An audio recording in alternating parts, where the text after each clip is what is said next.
I want to go across to the election intelligence dashboard and spend some time trying to explain what to expect on Friday, which is when 88 seats go to polls. 102 seats went to polls in the last and the first phase. So let's try and get a sense of what happens in phase 2. So 88 seats go to polls in phase 2. 61 of those are with the NDA. The BJP has 52. The Janata Dal United has 4. 23 are with the Congress, 23 are with the India Alliance, 18 with the Congress, most of which really come from Kerala, and some of the smaller parties have 5. Now let's just go state by state, because the biggest state that goes to polls is Kerala, where 20 seats are up for grabs. Now this is a battle between the UDF and the LDF, and in this battle in Kerala, the BJP is the third force. It's not really the main player. So 18 UDF seats. Obviously, in a seat like Trivandrum, Rajiv Chandrasekhar and the BJP will hope to do well against Shashi Tharoor. So those are battles which will be fought. But more or less, it is UDF versus the LDF in Kerala.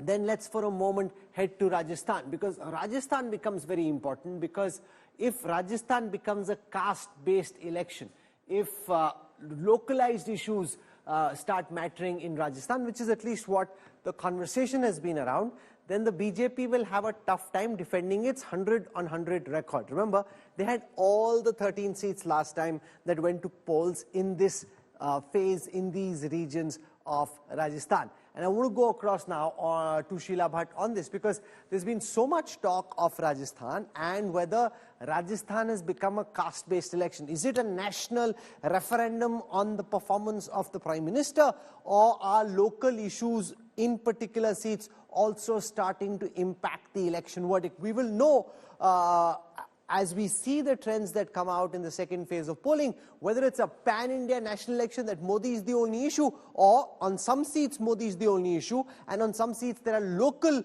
factors which are equally important in determining who wins, who loses. Sheila Bhatt.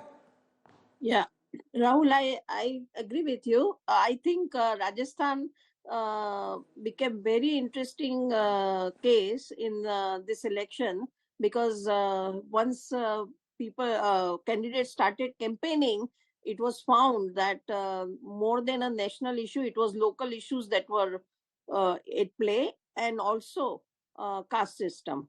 And caste plus local issue, and I think BJP's candidates' tickets were also giving them problems at many places. And many places, BJP former BJP leaders were contesting independent, or they had joined Congress. So a lot of mess, I think, created. But Rajat, do you buy that Rajasthan will be key in determining whether the simmer of discontent that we've seen is only superficial, is just like a bubble on the top, and below that is all solid BJP base, or is it much bigger than just the flakes on top? See, Rahul, other than Nagaur seat, where Hanuman Beniwal is himself contesting, other than that seat, I don't see any of this becoming local election, caste election, this and that. The difference is just way too huge. 30% it's a huge gulf. It doesn't get filled just by a caste narrative, especially in a national election. I mean, electorate, especially that too of Rajasthan, it's pretty decisive when it comes. Agree, but they have to fight. It's not given. The election which was considered easy is no more easy.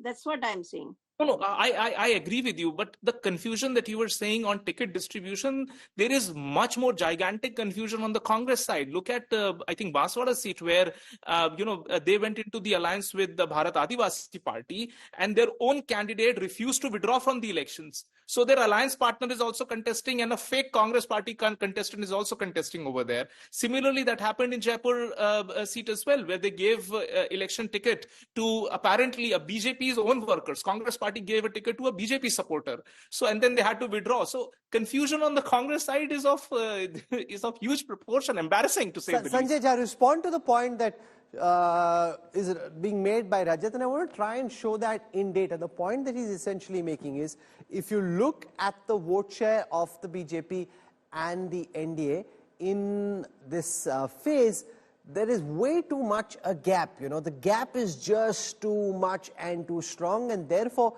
even if there is some anti-incumbency, it will not change the trend line. In these seats, in all of these 88 seats that go to polls, if I look at the overall vote share of the BJP and the India Alliance, it's 50 versus 40 in all the 88 seats, but that includes Kerala. So from there, if we actually start looking at certain seats, and we start looking at what's happening in particular states, the gap is so much and so strong that it will not ultimately change the end result, even if the BJP comes down a little bit and the others go up. For example, in the 8 seats of Uttar Pradesh, the BJP was sitting on 56.1% vote share. The Samajwadi Party had just 4 in these 8 seats, and the Congress had 3.2. The BSP had about 26. So even if the BJP slips a bit, it's not enough for the Congress and the SP, which were less than 10 in these 8 seats, to go up enough to be able to actually change the end result. Sanjay Jha. Rahul, I'll tell you, that is the beauty of politics. In politics, you live in the moment. The past is history. It's irrelevant. Because if I can counter argue that in 2019, you had a national narrative. Sheila is absolutely right that this election has got no national issue at all. Mr. Modi rode the wave of Pulwama, Balakot, and those do skew the results. They make it lopsided. And if a party is going to lose, that advantage of 2019 is statistically probably not germane to our conversation. So the number 2 point, that end of day, I think Rajat is making the point that Congress has problems. I'll tell you, I live in Maharashtra. I'm going to give you some ground report.